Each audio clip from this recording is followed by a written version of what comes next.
Salut les amis. Il fait encore un peu frais. 5 degrés. À vous de nous dire si ça va ou pas. Du coup,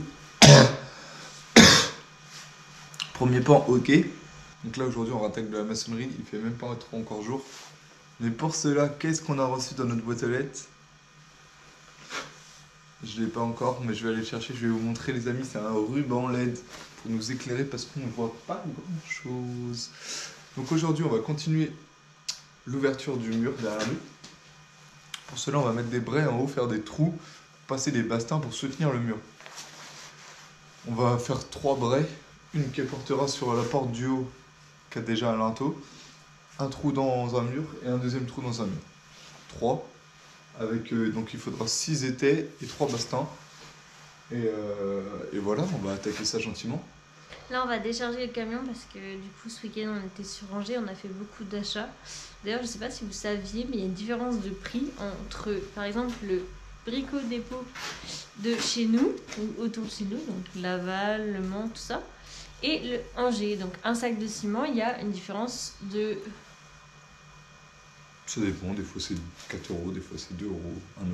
Non, là, c'est un centime. Bref, on l'a payé 7 € le sac de ciment. On a fait des économies, mais du coup, là, on est d'Angers, et du coup, là, maintenant, il faut tout vider. On a pris de la ferraille, des sacs de ciment, des parpaings, et ensuite, on a récupéré des choses chez ses parents. Donc, le broyeur thermique, on a récupéré, et on fera peut-être une session broyeur thermique, un de ces 4 pour broyer tout ce qui est tombé dans le jardin. Bon, allez, on va vous montrer comment on décharge et tout ce qu'on a acheté. Histoire de se mettre en chauffe. Les amis, voici notre ruban LED. Parce que là on voit rien, on voulait décharger le béton, on n'y voit rien du tout. Waouh! Et on a même des petits crochets. Du coup, on va décharger le camion. Pour décharger le camion, on va poser une palette plus un film plastique. Et ensuite, on va entreposer tous les sacs de ciment. On va faire ça dans la pièce au fond. Parce que le jour où on fera du ciment, on a réfléchi, on s'est dit qu'on allait le couler tout au fond. Qu'on mettra la remorque de sable et de cailloux devant. Et comme ça, on essaiera de faire quelque chose de plus ergonomique possible. Parce que déjà que faire du ciment, c'est pas évident si en plus on a le ciment de l'autre bout, le sable de l'autre bout et la bétonnière de l'autre bout. Non, ça va bien le faire comme ça. Ouais, comme ça on montera directement les seaux. Par là-bas, il y a une trappe. On va utiliser les deux.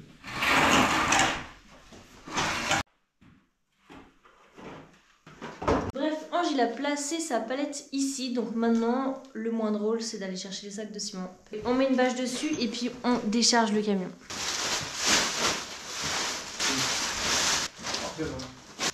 On va chercher les sacs de ciment.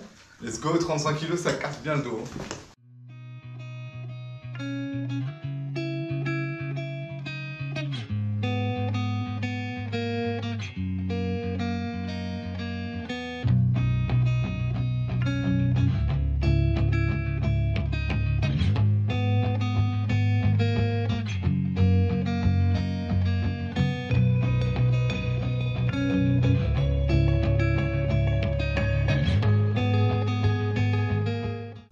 On avait perdu les clés de cette porte-là. Ange a réussi à l'ouvrir et à nous bidouiller quelque chose.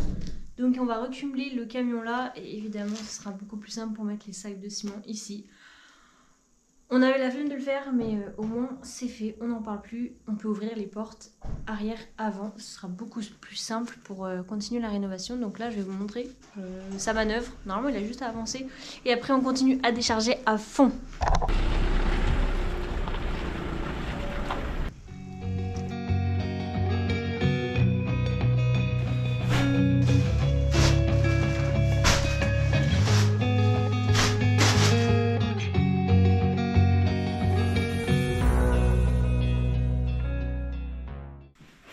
Bon, maintenant qu'on a déchargé tout le camion, on repasse à de la maçonnerie et on va, en suivant les conseils d'un maçon qui est venu sur place, on va étayer de là à l'étage du dessus. Donc pour ça, on va faire un trou.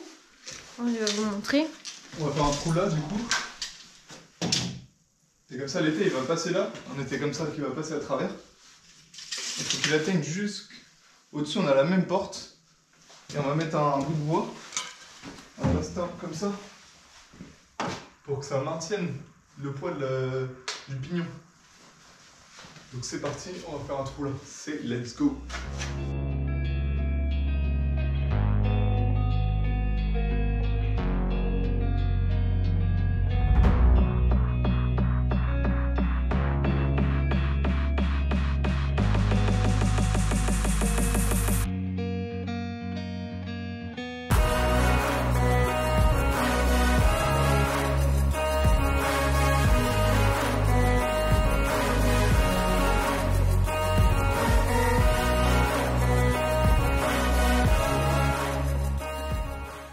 Là les amis, on est en train de faire des trous ici.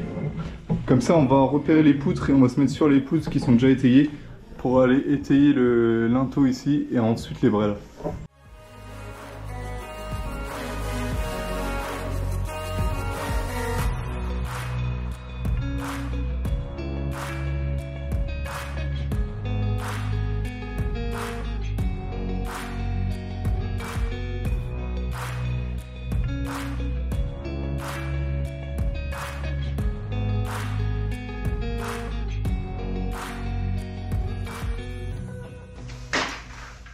Voilà, l'été on peut le mettre plus près peut-être, non? Bon là du coup on est en train de faire les trous pour étayer la suite. Donc ici il va y avoir 2 braies dans les murs du dessus. Donc il faut qu'on perce ici le plancher pour pouvoir monter un étai jusque là. Et comme on a vu les étais seront pas assez grands, on va mettre des parpaings qu'on a achetés ce week-end. Voilà, c'est parti, je vous laisse avec Ange qui fait des trous partout.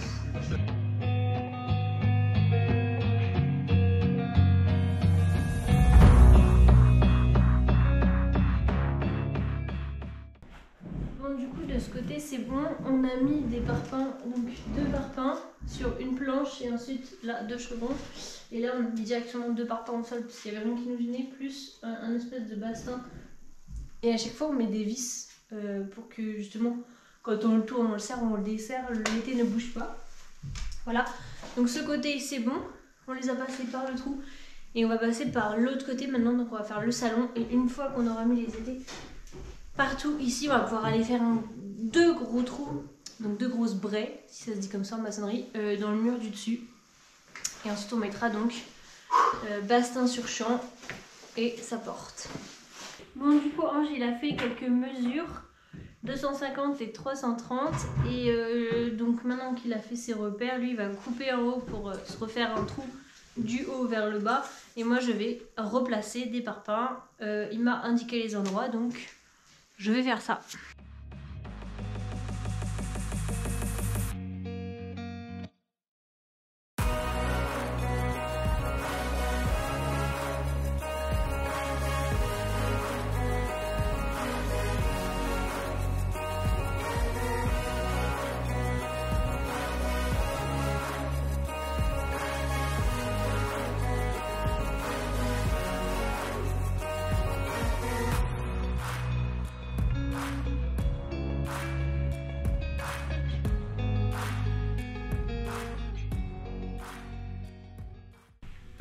Du coup, Violette elle est en bas.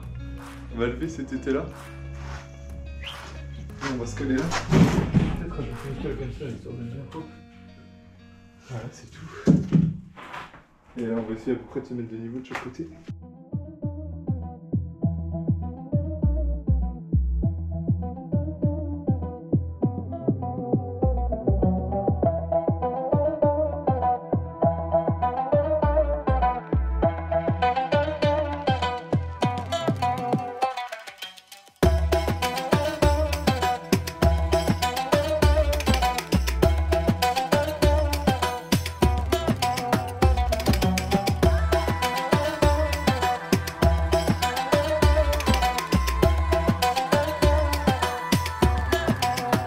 Donc on a mis ici des bastins sur champ avec été.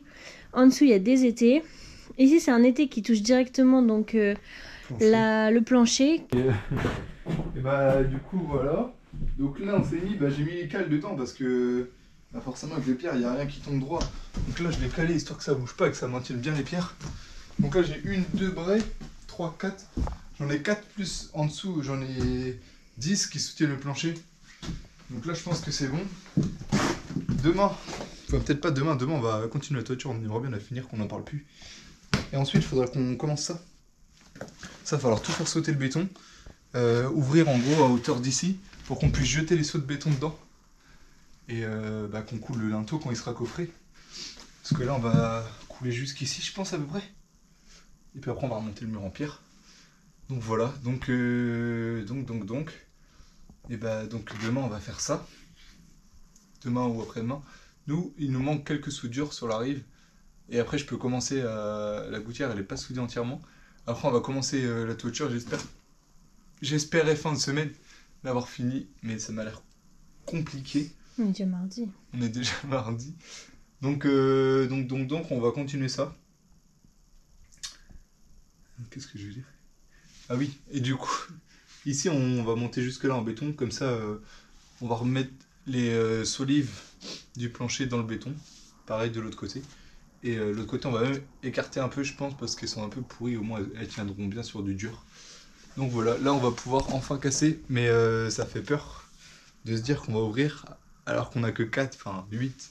Non, c'est sécure de ouf. Déjà qu'on voulait ouvrir que avec les... Mais bon, bah, faut falloir y aller, taper dedans et puis ouvrir d'en haut comme d'en bas. Voilà. Et oui, celui-là, on prendra le gros piqueur parce que ça doit être un petit dalle de béton normal aussi. Oui, ce qui sera bien ici, une fois que ça sera cassé, bah, on pourra mettre notre béton comme ça dans le coffrage et pousser au maximum et après le lisser gentiment avec un beau vivreur qu'on a acheté, les amis. On vous le présentera. Et au moins, voilà. Parce que là, la porte en dessous, elle doit s'arrêter. Je crois qu'elle commence là. De là à là, en gros. Donc le jambage, il est en plein dessus. Donc là, on pourra bien couler notre truc à race propre.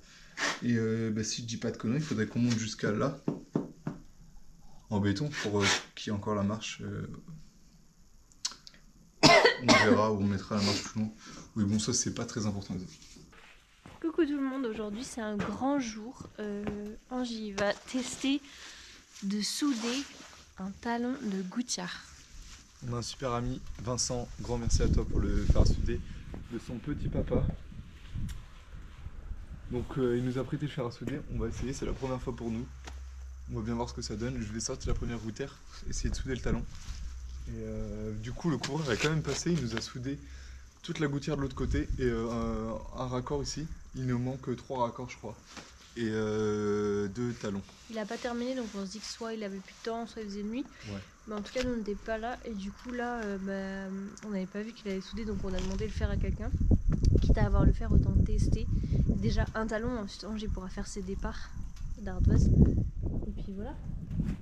Let's go. Je vais chercher la bouteille de gaz.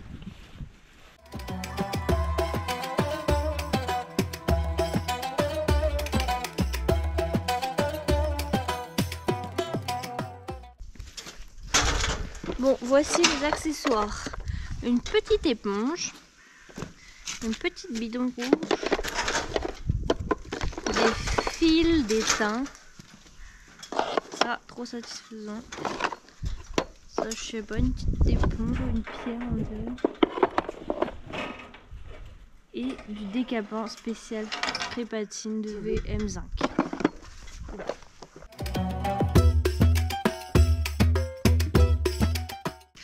Donc voici les talons de gouttière à souder. On va commencer par celui-ci et voici.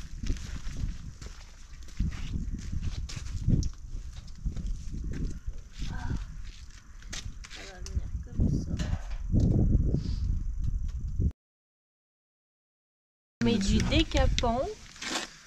Vas-y, fais-en ici là.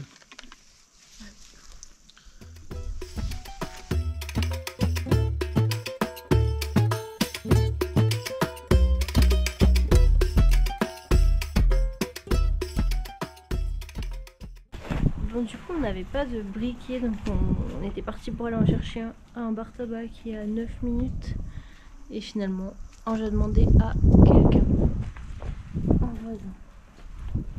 Ça c'est une pousse de yucca à Bagnères. J'espère que ça ne repoussera pas. Bref, on va être prêt du coup. On avait mis la petite acide pour nettoyer. On a le briquet, on a le fer à souder, on a l'étain, un peu stressé. Mais bon, Ange a l'air d'aller. Vous allez voir ça. J'espère que ça va être bien. T'as dit quoi? Que... Bon les amis, du coup comme dit la Violette, il ne faut pas toucher les gouttières avec les mains, ça fait des traces. Donc voilà, je l'essuie, il ne fait que pleuvoir.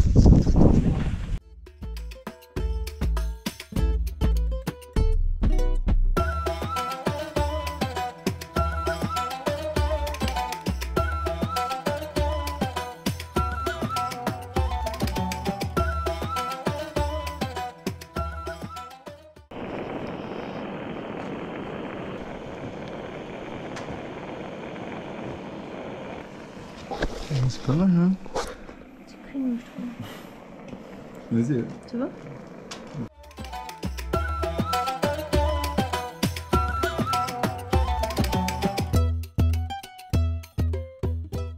Pas de fuite à signaler.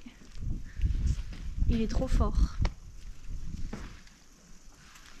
Merci beaucoup à Violette qui m'a vraiment donné de l'aide. Sans elle, je pense qu'on n'aurait pas réussi.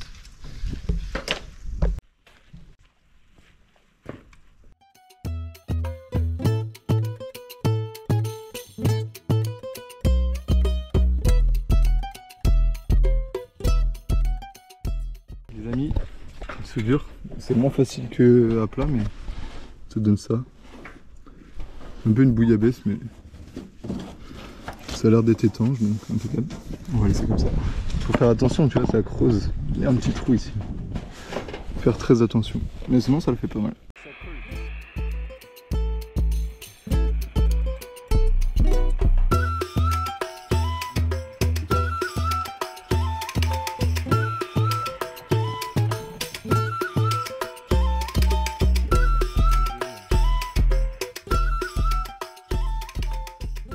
Décrocher donc la gouttière qui avait déjà été soudée par notre couvreur ici même, comme ça, je sais pas si vous voyez ici, et du coup là on va faire le talon au bout.